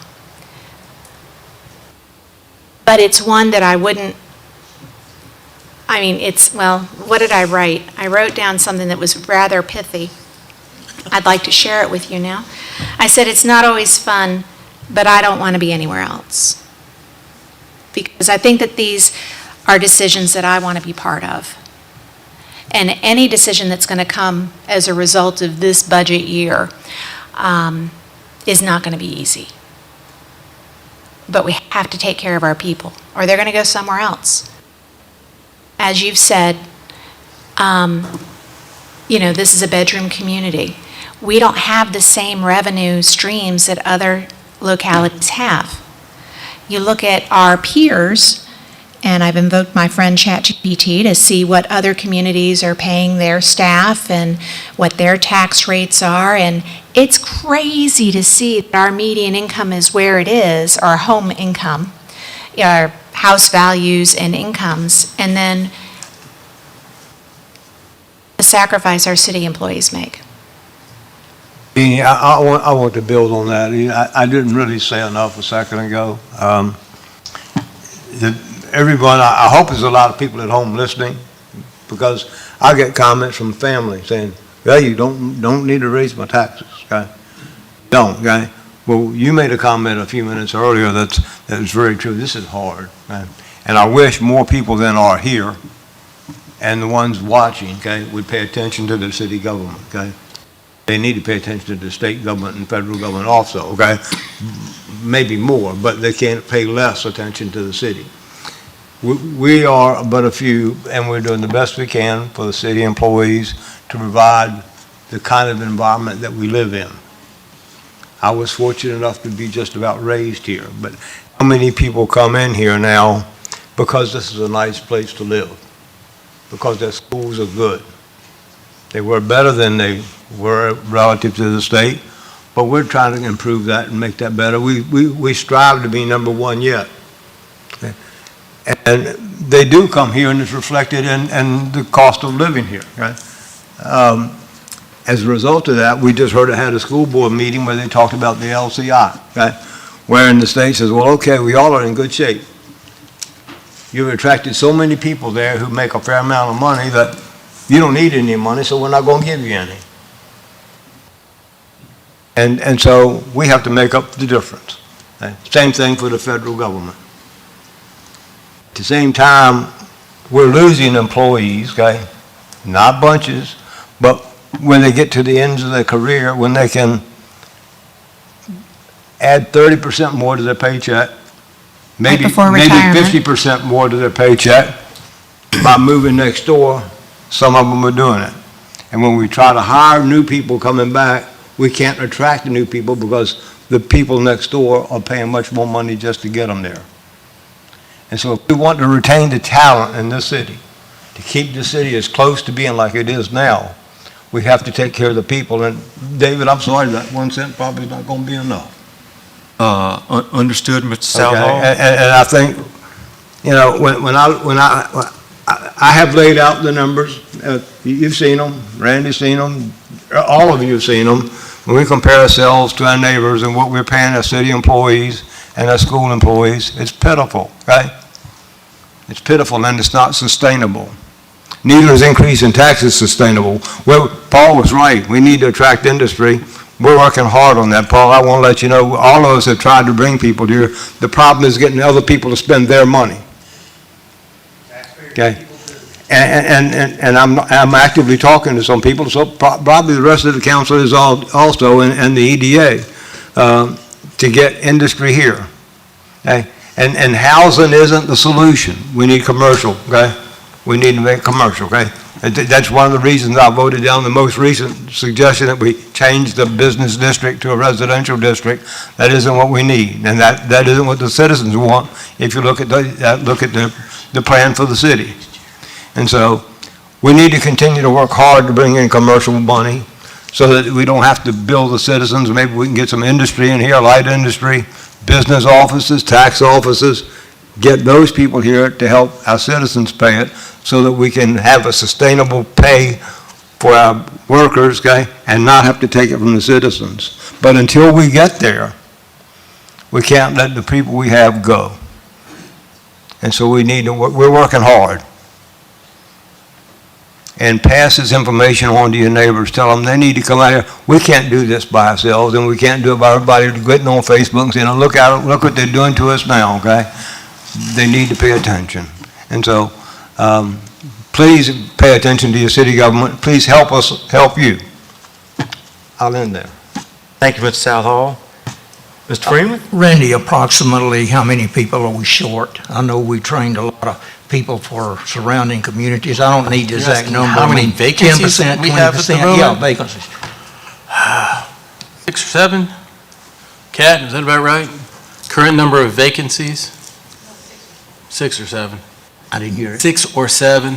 6 or 7 About- out of About 150? 150. It's not a real big number if you divide that out That's correct. percentage-wise. I was just curious. And York County right now, Newport News and Hampton pay more than we do Yes, sir. presently, Way. and always have. Yes, sir. And so we're running about 6 or 7 At the moment. at the moment. That is before, of course, the new pay plan gets put in place in York County that we provided you a copy Understand of that. last week. My point was that the world ain't ending right this minute. Okay. Thank you, Mr. Freeman. Any other comments from council members? I'll just say that I think Jeannie made an excellent point about how Poquoson can often be the training grounds for careers, and invest the time and invest the resources to train folks up, and then they leave. And I think that that was a really excellent point. If I can elaborate a little more, John takes folks in right off the street, gets them a commercial heavy equipment operating license, and there's all kinds of jobs around that pay double what we pay for that. And it's been a training ground ever since I've been on council. Yes, sir. Thank you.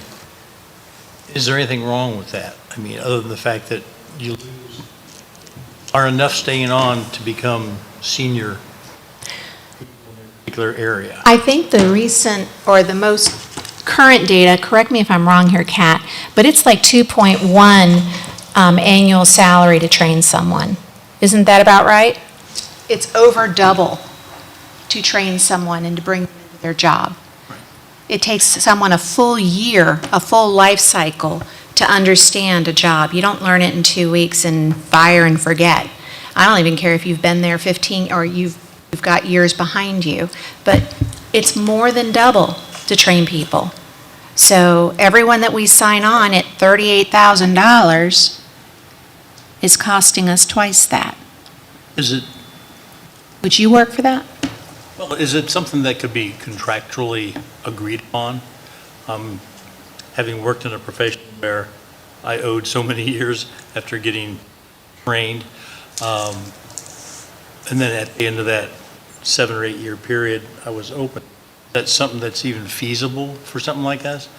Get a person and say, okay, we're willing to take a person off the street, get them checked out and qualified, and at the 5-year point or whatever, 3-year point, whatever's reasonable, we make a offer to keep them employed as compared to letting them go someplace else. We don't meet what they need, we thank them and then move them on out. That is a really complicated I know. scenario.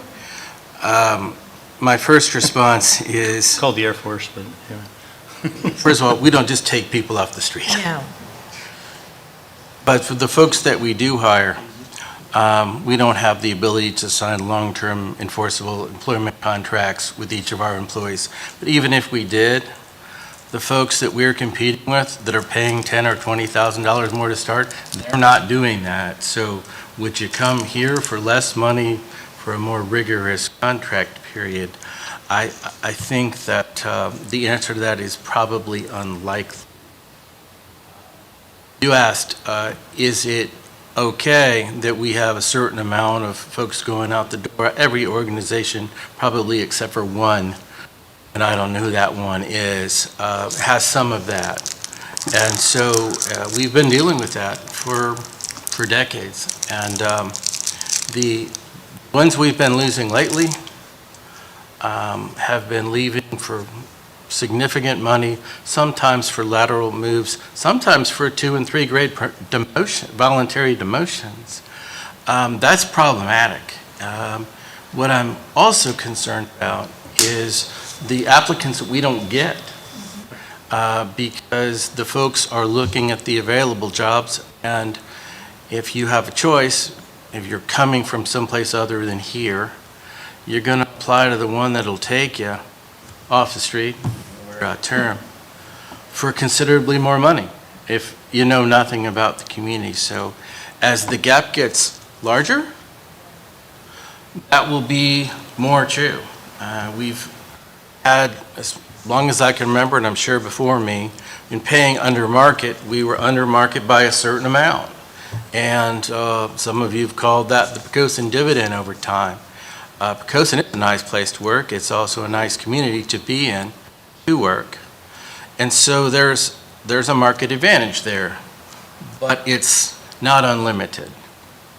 And particularly the moves that York County is anticipated finalizing within the next week or so will move the bar further away than it has ever been for us in direct competition with now. So, nothing's easy. And there's consequences to doing something, and there's consequences to not. Thank you, Randy. Council members, any other questions? Yes. Angie? Well, not a question, just a comment that one thing that is pretty consistent as far as feedback that I hear is that city staff is amazing, and they are friendly, and they are accessible, and there are so many touch points between the city staff and the public, and I bet that they could call any of the offices. They could call the planning office, they could call the engineer's office, the city manager's office, if there is a concern, and they will get feedback, and they will get it reconciled, and they will be able to talk to whoever they need to talk to. And logistically, it just happens. Like, things get taken care of, and the staff is so just accessible. And like I said, that's feedback that I always hear, is how friendly the staff is. And just to capitalize on that, Angie, on a fairly regular basis, we receive letters from citizens around the community that have been the beneficiary of outstanding performance by our city employees. Oftentimes, that is life-altering or even life-saving support from our employees. Again, nothing unusual at all for us to get letters like that. And I just feel that in positions of leadership, while we always try to reach that balance, I think that we are certainly obligated to do what we can do to take care of the people that take care of this community, which includes us. And if I could share a few facts and statistics, I think the timing is good on this. Fact number one, the employee pay increase that's included in the city manager's budget does not include the compensation of city council members. I just want to make that clear to the public. And also to quantify, this is not something that gets discussed a lot, and I think it's important for people to know this. The compensation that council members get here in the city of Poquoson is $100 per month, which is subject to state and federal tax deductions. So when it's all said and done for council members, it's about $75 a month. The mayor's position is eligible for an extra $25. So after state and federal tax deductions, it's around $100 a month. To put that in perspective, go a few miles down the road to York County, and I believe the compensation for York County Board of Supervisor members is about $9,500 a year. So that's about 8 times what Poquoson City Council members receive. Go a little ways down the road in the other direction, if you go to the city of Hampton and the city of Newport News, and this trend started with the city of Portsmouth about 3 or 4 years ago. It's been pretty recently. Their compensation for their mayor and council members is about $45,000 a year. So their compensation is 40, F-O-R-T-Y, 40 times the compensation level of Poquoson City Council members. So what y'all are looking at right now is a group of dedicated public servants. We're here for what we can give, not for what we can get. We're grateful for the opportunity and proud to serve. So just wanted to clear, that's fact number one.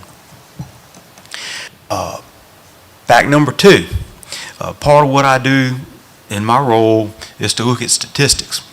And statistics vary a little bit depending on the source, but the ones I'm going to share are pretty consistent.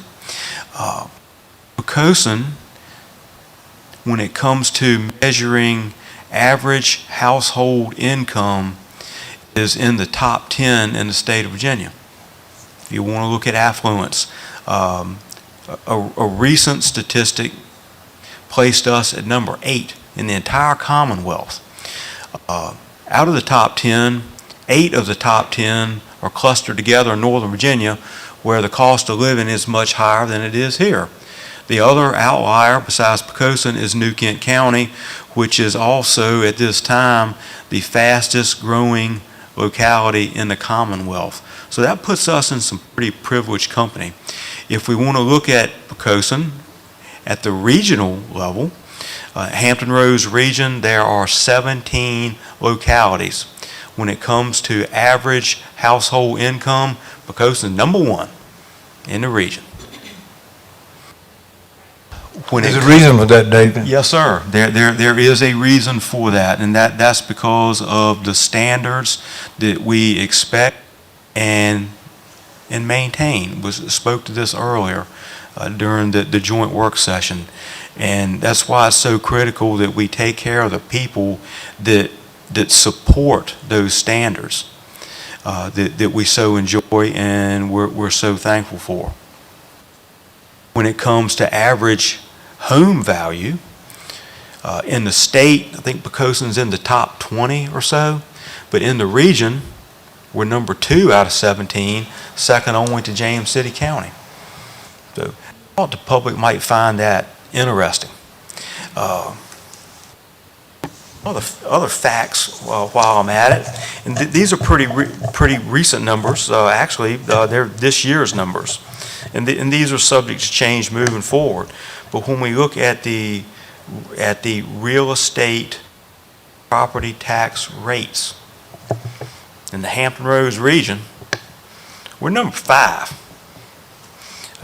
We look at City of Hampton currently is at $1.15 per hundred. City of Newport News is $1.18. City of Norfolk is $1.25. The City of Portsmouth, number 1 in the Hampton Roads region, is $1.30. Of course, their home values are not equal to ours. But when we want to look specifically at the tax rate today, we're number 5 in the Hampton Roads region. So to me, for what we get as a premium community, that's a bargain. I wouldn't trade places with anywhere that I know of for what we are so blessed and so fortunate to have in the city of Poquoson. And to be able to maintain that for the tax rate, which again, my opinion, that's all it is an individual, it is reasonable compared to the standards that we so. Just some facts and statistics there that I thought the public might find interesting that were relevant to tonight's discussion. With that, would anybody like to elaborate or comment further? I would like just to add 2 points. One, I want to correct a statement earlier. The replacement rate for an employee, the Society for Human Resource Managers say it's 50% to 200% of a person's salary, depending on when they're hired, and that's replacement rate. So 2.1 times, correct, but on the high end. The other piece, David, is that when you're talking about those communities that are paying those tax rates, they also have a completely different set of revenue streams that are not open to us. Exactly. And so when their home values are not as much, they have those gas stations. They've got traffic going through. Emporia is 92 cents, I think. But yet they have all that business revenue from people, because it's a 95 corridor. Petersburg is $1.26, but look at all the industrial stuff. And would you live there? No. That's why we live here. So there's all kinds of stuff that we can't compete on that same level. Our demographic is so very, what do you call that? It's an environmental,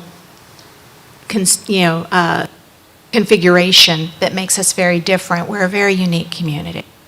Unique in the fact that we're on a peninsula with two ways in and two ways out.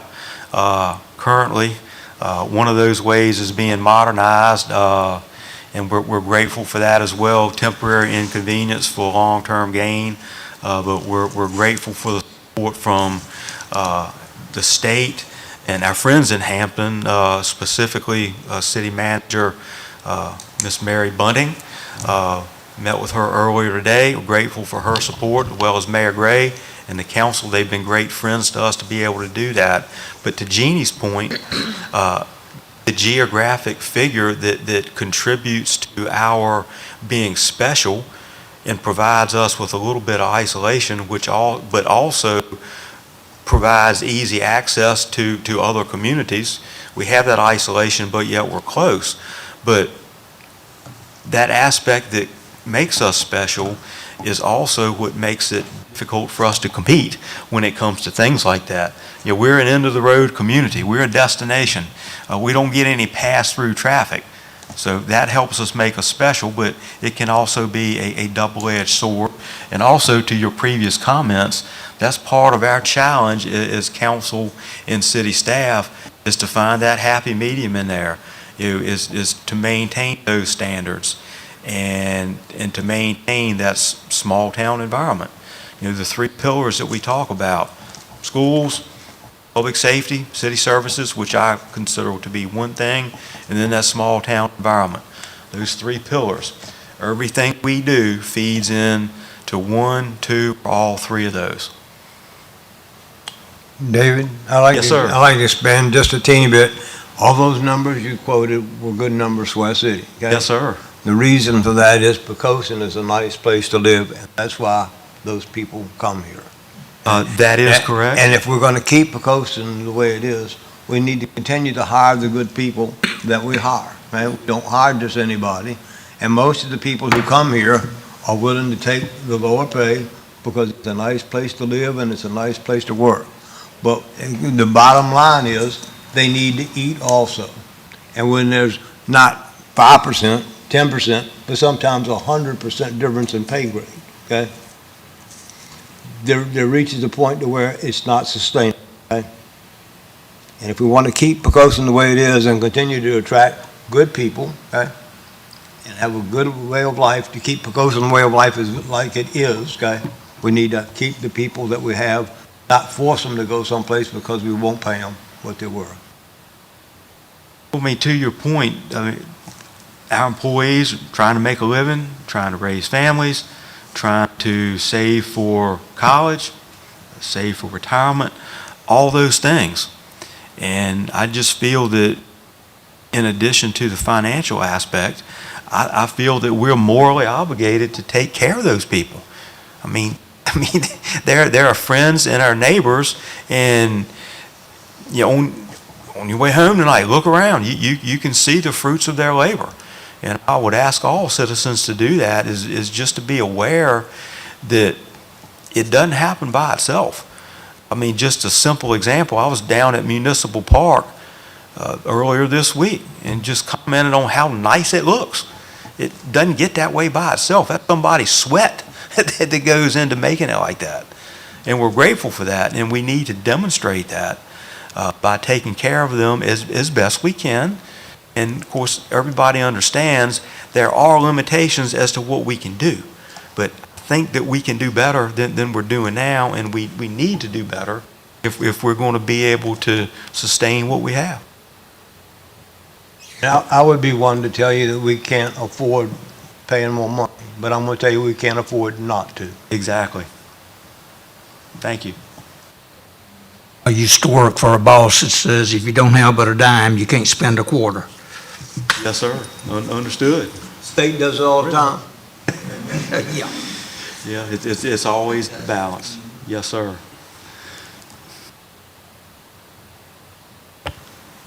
Councilman. I have a comment. Yes, ma'am, please do. Just want to, I think we are all in consensus here at this table that we want to pay our employees same amount that our competitors are, and, so we can attract and remain. The realistic part, facts of Poquoson, we don't have that industry. We're not getting, our residents, our real estate, the people that live in Poquoson paying those taxes, the real estate taxes, they're the ones that are paying the bills, and we haven't said anything about them in this discussion. It's a balance. It's not an easy balance. Tough decision, trying to balance that. The medium income is one thing, the medium housing amount is another, but, we have people at the lower end that live in Poquoson of those statistics, and we need to remember those folks as well, because when their tax rate goes up, their house payment goes up, and it's not easy. It is definitely a delicate balance, and I just want, everyone to know we need to have a balance. We have the taxpayers on, what we're going to charge them, and then we have all the other stuff that goes into a budget over here, and we have got to come to a balance that's going to work, and it may not even work for everyone. It's hard to, it may go one side to the other one year, and then the next year it might level out, but it's a lot to consider when we're considering this budget, and I just want, be mindful and think about the folks who are, going to be paying those bills as well. Changes and adopt a budget to do anything to where we were the previous year. Thank you, Debbie. You're welcome. Appreciate that. Council members, that was a very healthy debate and discussion. Really appreciate everybody's input, and I think that demonstrates good government, that we can sit and have these public discussions, and we can also project how well we work together and how important it is for everybody to contribute and work together, that collaborative approach as we try to build a consensus on the best for the most. I think we're obligated to do the best for the most is how I've heard it described before. So thank y'all for that. And we will, that will conclude the council budget discussion. And we'll move on to comments of our city clerk, Ms. Christy Snap. Mr. Mayor, members of council, the school board has an unexpired vacancy for the Eastern Precinct with a term expiring June 30th, 2027, and 2 large positions with terms expiring June 30th, 2026. Openings are being advertised in the newspaper, the city website, social media, the electronic sign, and the city television.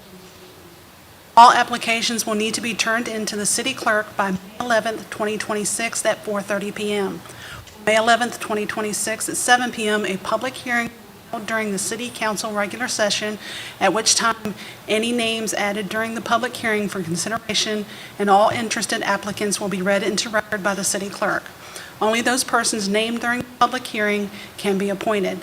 Council members will need to provide recommendations for those applicants that they would like to interview no later than May 18th, 2026. Interviews will be conducted during a closed session during the week of May 2026 or other date as council chooses.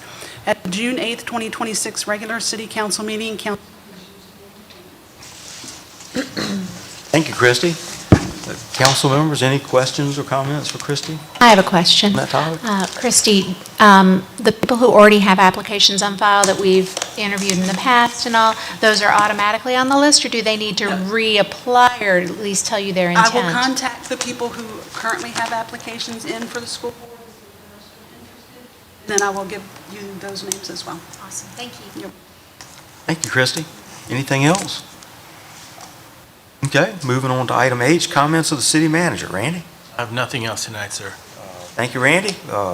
Council directives. Keith? Okay, 2 things. One, I got pickleball contacts have questioned about the riding of e-bikes in Municipal Park. There's a sign at the entrance from the pool parking lot that says thou shalt not, but it doesn't necessarily specifically say e-bike. And there is no sign at the other end from the school side where they were seeing the people, the children entering. We're wearing helmets, which is a good thing, but I don't think they should be in there with that. Maybe we could have someone look into that. And the second thing is I attended the town hall meeting of Delegate Virgil Thornton on Saturday night. Also with me there was Cornell Owens and Tricia from the Kiwanis Club. Listened to the town hall, about 20 people all total, and got a good view of Delegate Thornton, who wants to open up his, basically, his office to get input from the people, and he was appreciative of us being there, and we were appreciative of him holding it. Keith, as I mentioned earlier, appreciate you attending that town hall and representing the city. I'm sure you reflected very well on all of us. So thank you for that. Angie? Oh, well, first off, I would like to thank all of the school board and the school staff for coming. I thought that was an excellent joint work session. I thought there was very productive discussion and questions, so I think that was invaluable for the budget process moving on and just understand the mechanics of the school system. Very helpful, so thank you for that. Thank you to Mr. Schubert for coming up and speaking. He often comes up and gives constructive and comments, so I appreciate that. I wish that more people would. I wish that more people would come and talk or give comments during public hearings. If you don't feel comfortable coming and doing it in person, please feel free to send us emails too if you have any comments that you would like us to read. And just thank you for everybody at home for watching. And that's it. Thank you, Angie. Mr. Freeman? Yes, a couple of things. I'm getting a lot of questions on how the community center is coming along and it's going to be opened back up again. Can you elaborate on that a little? Yeah, I'm probably not the best person on that, but Tanya's not here today, so I'll try to handle that one. The plan was to have it back in place and in play by the end of the month, so that's rapidly coming. We've got a issue that we just recently were made aware of pertaining to the bathrooms, so that may, depending on how we address it, may hold us back a couple of weeks.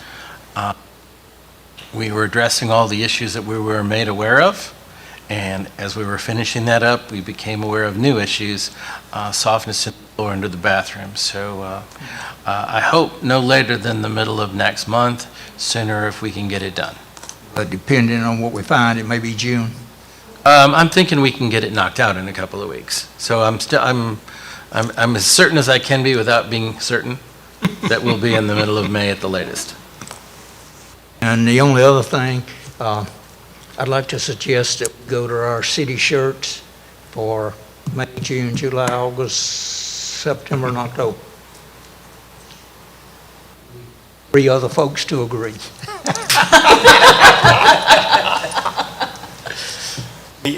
Historically, it's been June, July, and August. I know. Did you want to expand on that? Expand on that, yes. Okay. Right? Aye. I mean, can we get a consensus on Mr. Freeman's? I can go along with that.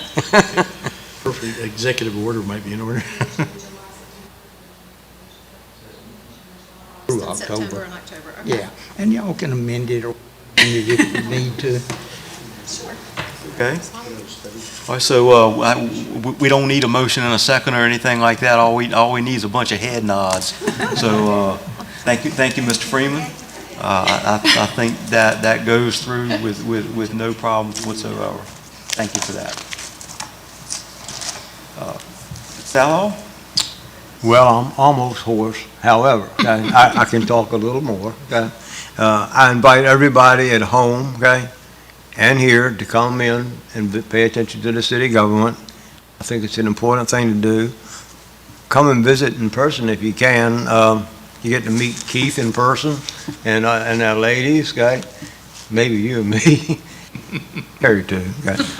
And Miss Debbie's one of our ladies. So, but be nice to see you in person, okay? That way you can actually talk to us. I want you to notice that we have a council that works together. We are workers together and we're friends together. We agree, and sometimes we have to agree to disagree. But if I want to go one way and Kerry wants to go another, okay, we'll agree to disagree, and he's wrong, and we'll go on. However, okay. He still gives me a ride home. It is what it is, and whether you agree or not, I still love you, okay? And it's a great place to live in this dear city. Well said, Mr. Southall. I'm tired of talking. Tonight. Well said. Recharge for next time. Jeannie? I wanted to mention that Parks and Rec is going to be in their new home as of Wednesday, I think it is. I think it's 29th, so that's Wednesday. So on social media, when I saw Gretchen's post, I immediately posted it to the Western Precinct page. If you're not a member, you may join. But on top of that, Josh Blount commented on her post and then commented on mine. He says, Gretchen took my advice in going over to that building, right? Like, that's how that worked. But that plays into what you said. People in this community care. They go directly to the folks to ask, hey, have you thought about that building? Or that kind of an involvement. And it's a good thing. It's a beautiful thing. And he's on a first-name basis with her. I also appreciate Mr. Schubert's dedication to our town. I had written some notes in here. I guess we could talk about them later, but we have answers to all your questions. But that tax money's already been earmarked. Yeah, and it's around 50%. I don't know if it's 40 or if it's 60. It's one or the other, is for a highway in DC. And then the balance of it is for students with educational needs, I believe is how that's earmarked. The commercial gun range, well, we voted for it, so now it's up to the property owner to make that work. And then I had my pithy statement, and I don't think we need to say that again. Okay, thank you, that's all I have. Thank you, Jeannie. Debbie? No additional comments tonight, Mr. Mayor. Okay, thank you. I just had a few. As usual, I'd like to extend appreciation to our IT staff, Ms. Easter Barefoot and Ms. Allison Kroll. Thank you, ladies. And what people don't see watching from home is the fact that we have staff members that work all day and come out to support council for these meetings. So thank you all for doing that. And just another reason that we need to take care of them as best we can. But we have council members walking around during the meeting taking care of little odds and ends that allow council members to focus as best we can on the business. So thank you to the staff that takes care of that for us, and would also like to give a special shout out to our exceptional Assistant City Manager, Ms. Tanya O'Connell. Couldn't be here with us tonight, but knowing her like I do, I'm certain she's watching from home. So, Tanya, hope you're having a good night and look forward to having you back as soon as possible. So, that's all I have. So, I'll ask for a motion and a second. Oh. So moved. Yes, sir. Thank you. Second. Thank you. Christie? Councilman Fye? Aye. Vice Mayor Bunting? Aye. Councilwoman Emmett? Aye. Councilman Freeman? Aye. Councilman Southall? No. 6-1. Councilwoman Hubbard? Mayor Hutz? Aye. Mr. Mayor, the motion carried by a vote of 6-1. Thank you. We are adjourned.